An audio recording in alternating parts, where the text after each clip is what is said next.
Hi, everybody. Welcome to today's SEO Rewind by SEJ, our seventh episode. So, with me today, I have Brent Csutoras, one of the partners here at Search Engine Journal / Alpha Brand Media.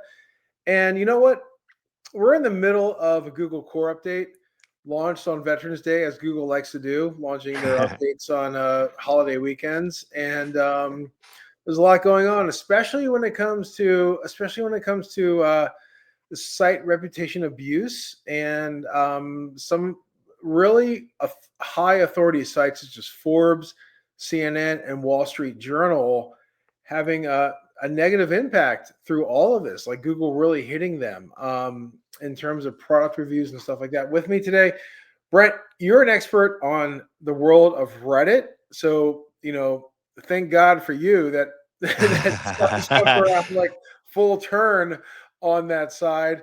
But as we were talking about, like, oddly enough, like, there was a time period, we've been in this, what, almost 20 years. You've been probably like 23 years or something, 24 years or something like that. Longer than me. But I mean, there's been a lot of updates that were very questionable, but I would say over the last couple years, like, I feel like personally, not being tied to the message of the SEO, but being just an observer, have made a lot more sense. And even in this update, like, what I'm hearing and what I'm seeing, and again, we want to mention is early, especially when we're recording this. It's like it's rather early in the rollout, and as we know, the rollout tends to be a bit of a test period, and then things kind of either get pulled back or they get pushed further, and then we'll see where the real play is. But definitely these are players that we haven't seen really take big hits for this. And I noticed when I was like reading some of the different posts and articles about this, one of the things that really stuck out for me was the fact that Google made the statement that they were no longer going to accept the excuse that it was a third-party author, third-party tool, third-party vendor, which really kind of led me to think, that must have been an accepted excuse for a while now, right? Because we've known that sticking affiliate links and doing kind of list type content for the sake of just sending people to products, it's been around forever, and it's been frowned on in different ways and in different places over the years. But this is the first time that I've seen Google make a statement, where on this topic, where they're like, we're no longer accepting excuses, meaning they probably were accepting that as an excuse for a while. And the fact that a lot of us have known this has been a bad experience for a long time, and we're just wondering why nobody ever did anything about it. So now they have, but I'm curious to see what the turnaround's going to be. Absolutely. And just to kind of rewind a little bit. So, for years, a thorn in the side of SEOs has been the fact that for a lot of transactional queries or product oriented queries, what we've seen is that sites like Forbes, CNN, Wall Street Journal, and then also a lot of other publishing sites, what they've done is, well, first, Google did crack down on the third party coupon and Mm, discount code yeah. components that were part of these sites, right? So you would search for something like I don't know, Hoover vacuum cleaner coupon code, and you'd see a lot of not coupon sites or not Hoover sites, but more so a lot of these publishers that were basically hosting third party coupon codes or whatever on their sites, and that had been months ago that had been kind of targeted by Google, it seemed. Yeah. What we're seeing right now is an expansion of that. So, almost anything that was a transactional query, the best type of, I don't know, the best type of energy drink, whatever it may be, we would see, Forbes, CNN, this and that being listed. And you'd go to those pages, and basically those pages were essentially a listicle of what those properties deemed to be the best, but all of those links were pointing to affiliate links, right? Yeah. So, what seems to be happening is that Google is more or less punishing a lot of these sites and not the site, not the entirety of the site, not Forbes in general, but the Forbes Advisor subdirectory, which was consisted of a lot of these different articles that weren't really very well researched. It's pretty Hmm. obvious that they're all like affiliate links. They would say sometimes that that these links or clicking on these links did bring revenue to the site, things like that through disclaimers. But for the past like 3 or 4 years, it seemed like they had the ability to kind of get by, right? To Yeah. Right. color outside of the lines, and Google didn't really punish them. Now what's happening is that we're seeing that the Forbes advisor section has been de-indexed from Google. CNN underscored and Wall Street Journal buy side have also they're not showing up in the rankings at all right now. Now, before we started recording this, you and I were looking at um, Wirecutter, the New York Wirecutter. Times, Yeah. and You know, really trying to I just want to throw in differentiate one what's going mention on between there. one or the other. Yeah, go ahead. Yeah, yeah, I want to throw in a mention because I think that a lot of times we have the cliche conversation of what SEO is and then what the user experience is, right? We always, you always get those conversations where we're like, well, what does your user want? Like, whenever I see a CNN or like a Forbes link to an article that's a listicle for vacuums and shit, I always feel like that is so out of place, right? And it's very like insane to see that kind of content. Like, I think that when you think Forbes, you think business, right? When you think Yeah, CNN, you're thinking news. correct. And, and this was something that happened with even FindLaw back in the day. FindLaw had it where they would print like all of the court case outcomes, right? And a lot of places would do that. So if you searched a certain court case, you'd have like a whole bunch of sites that would just have a page with this was the decision, this was the courthouse, and so forth. But that would rank. And then when you lose that traffic, you're kind of like, oh my God, what do we do? We lost that traffic. And I remember saying back then, you weren't supposed to have that traffic anyway. You got lucky, right? And Yes. that's where I think we're going to miss on this topic is that these sites are lucky that they were able to, maintain those pages as long as they were. And when you look at a Wirecutter, I'm going to Wirecutter to find a product, right? That's why I'm going there, not to Forbes to find a product.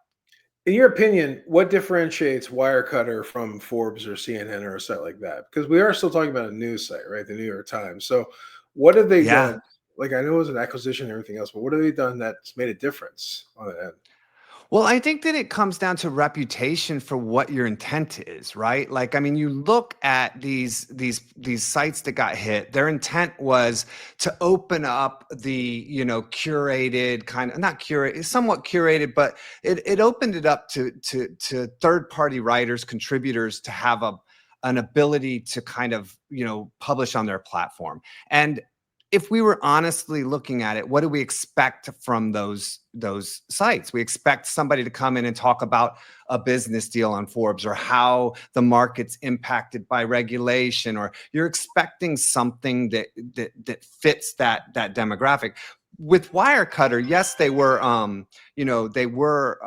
acquired, but they have always been about testing products, right? And so for me, Wirecutter has always been my go-to place, and I think a lot of people feel that as well.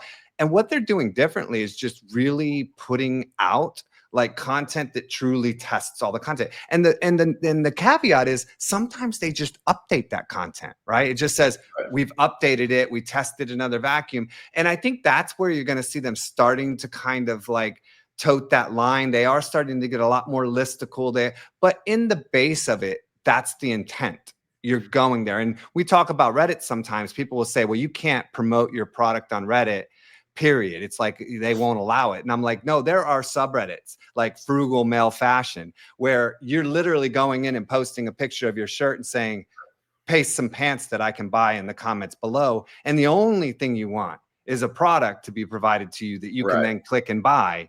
And so I think sometimes we try to look at the category of it and define it when there are exceptions when that is what the customer wants, right? And Yeah. Wirecutter has that exception because that's what they want.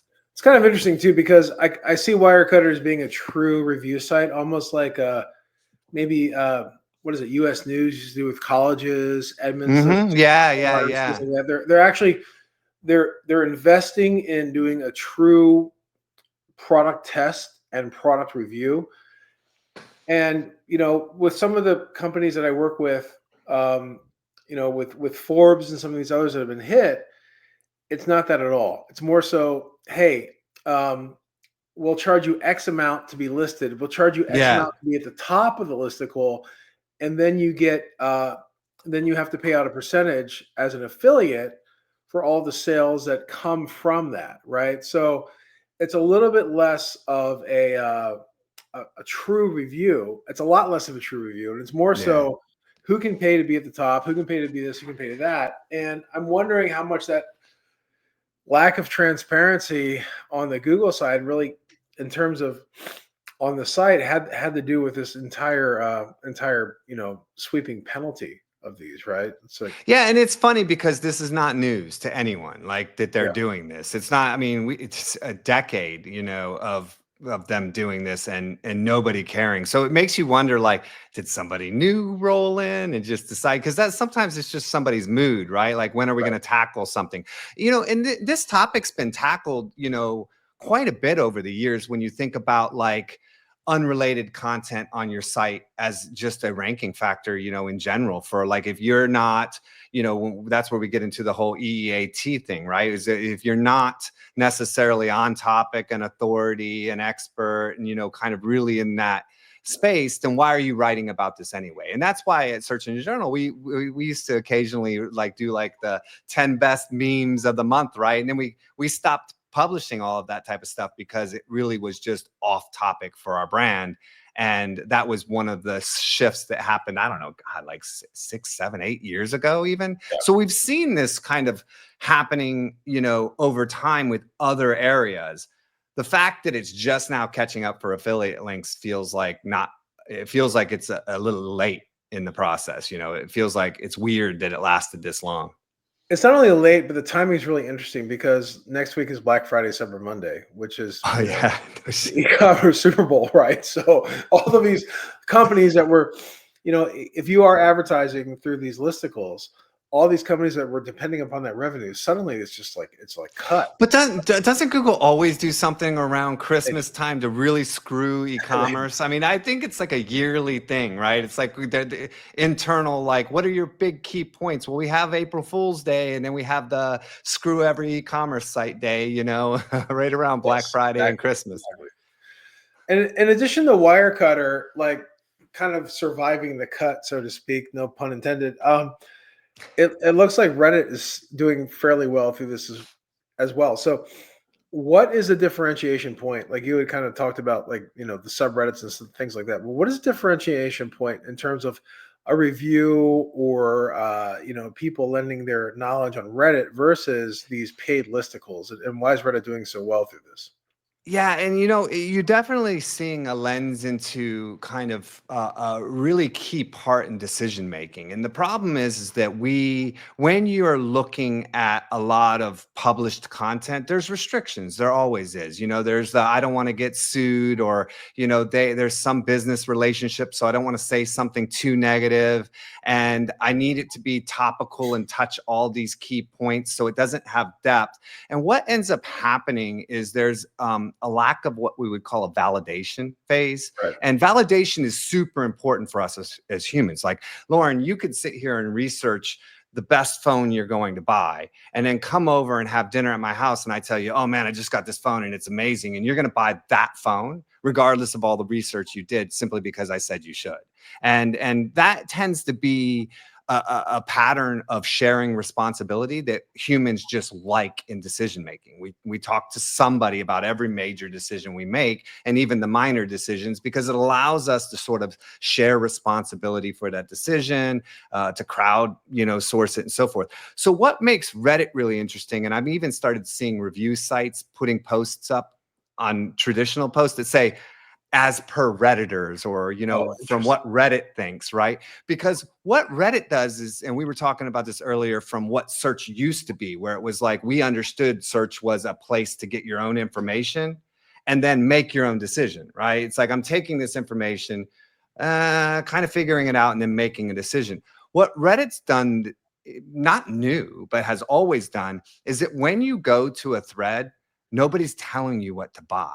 What they're doing is telling you their experiences. Like, I bought this and yeah, I really liked this part, but I didn't like that part. And where you'll see these review posts on Forbes where somebody's writing out, or the better example, Wirecutter, that's nothing compared to the depth that people will go into when they start reviewing products on Reddit. You want to talk about seeing hundreds and hundreds of well thought out, well researched responses, but none of them are saying, no, you're wrong. This is the product to buy. This is the thing to buy. If you want it cheaper, this is the one to buy. What you're seeing is we all have nuances to our decision making that we feel are important, right? No matter what somebody says, it's like, but does it really fit my head well? Does it really not hurt when I wear those headphones? And we need somebody that's a real person to tell us, no, it doesn't hurt. Yeah, it absolutely doesn't hurt. These headphones are great. They're super comfortable. All right, I'm sold. I just needed to know real people felt this way. And on Reddit, because of the anonymous nature of it, because of the depth of the conversation, because of the passion that is pushed into these communities that they join, it's like if you join a real life community and you walk into a place that does automotive shop, that's just an automotive community, you can guarantee every one of those people knows more about automotive than you're going to know in your lifetime. So you're going to take what they have to say with a bit of validity, and you know it's a real person that hasn't been paid to, to have that influence. So I think that's what really is valuable about Reddit, and that's clearly what Google has seen that it's lacking, and why it's ranking Reddit so strong. And you can see that has increased with the helpful content update. It's increased with just really the success of it. I know a lot of people want to talk about the $60 million deal that Reddit made with Google, and that being the catalyst that really pushed that content, but it wasn't. Reddit was showing up well before that, has been showing up for a long time, and it just has increased as the validation has been more needed by the average person in order to complete their user journey. So, for those of our audience that aren't as familiar with Reddit, what really differentiates Reddit from a lot of these listicle sites or other forums? Is it something in terms of like self governance, moderation, just making sure a lot of these discussions are not necessarily transactional and more so like true information or true feedback? What's really the difference maker there? Yeah, I think it's this sense of community. That there is, like, there are celebrities and there are people that you can identify who they are on Reddit, but most people are anonymous. And Bill Gates is a pretty active, has been a pretty active user over the years. I don't know how he is over the last year or two, but definitely for a while he's very active. But if you're a celebrity and you step out of line on Reddit, you get trashed as if you were a normal person. Hmm. And I think there's this checks and balances system on Reddit that has always been like every other place is spammed, every other place is gamed, everybody else is coming in here like they own something. But this is our community. And the fact that subreddits are individual made, like they're not created by the company, right? They're your own community, that you have your own rules and a lot of flexibility in how you can run those communities. I think there's a sense that they want to self-regulate, self-police. There are a lot of like parameters, and not for nothing, it's really easy to see when somebody's trying to sell you something. Yeah.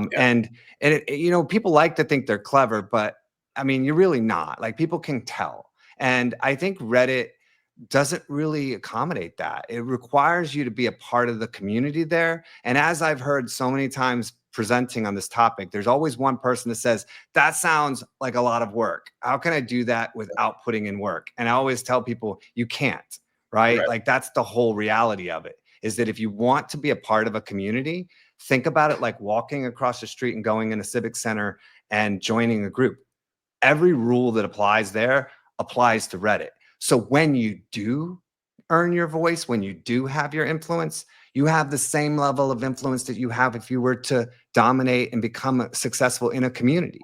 That's when you have the ability to influence, sell, share in a way that everybody wants to receive it. And that's where the magic in Reddit happens.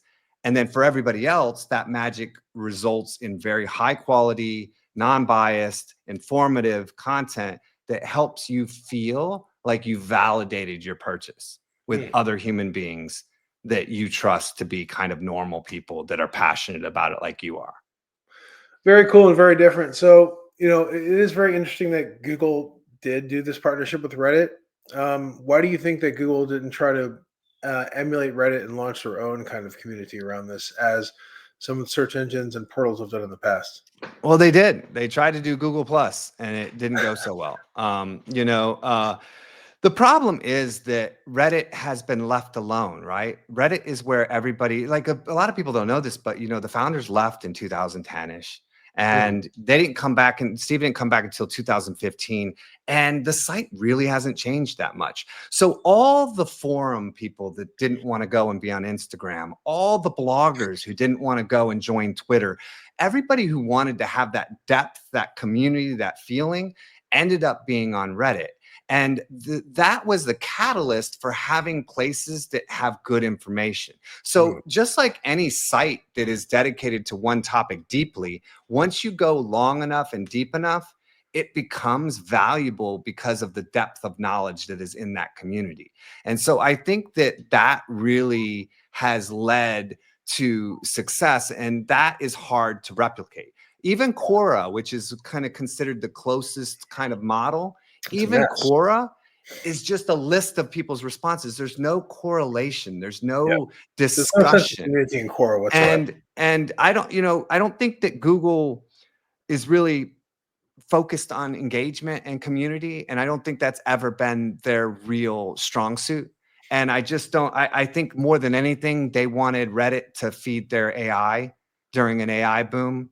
For them, I think that's more along the lines of why they want that partnership. Is that they need that kind of non Google conversation to Right. feed their Gemini and their AIO models and so forth. So you had mentioned that Reddit has been untouched. Please refresh my memory. Is Reddit still owned by the same parent company that owns Condé Nast? So Condé Nast, Advanced Digital, that owns Condé Nast, spun out Reddit as its own property. I don't know if it's owned. Um, they've taken investors multiple times. Um, I don't think that I don't think that they own them anymore. Hmm. They might be a part owner, right? Because they spun it off as their own company a long time ago. Now I've got to search it up. Yeah, I'm looking too. It's Advanced. Reddit became an independent No, subsidiary Condé of Nast Condé owners Nast made, Advanced yeah. Publications. So that's really interesting. The fact that one of we've been talking about publishers today, right? And the fact that Yeah. one of the larger publishing companies in the US or internationally has left Reddit alone and let them do their thing has actually been fairly smart. It looks like this acquisition happened in 2005, 2006. So Well, you the have fact to that remember Reddit, it's I think hands only off made has been its, really I think interesting. they only made their first profit last month.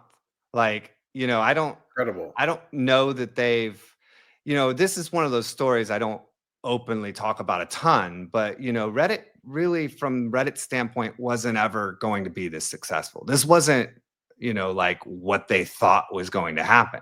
Right. Steven and Alexis left and made Hipmonk. They kind of moved on. Alexis has now got his own, I think his own VC firm. He's, married to Serena Williams. He has a whole family. He's in his projects and his investments. Steve's back at the company, and working hard. But like, I don't know that there was ever, like, you got to remember Condé Nast, like, bought them, but it was really kind of, I don't know if the deal was really about it being successful as much as it was like, just a good deal for everybody kind of Back involved. end, yeah. And then, digital advanced publications, they obviously owned Condé Nast, so they kept the part. But when they spun it out, they kept the part of it. But nobody really made changes because it kind of just laid below the radar for a Yeah. long time.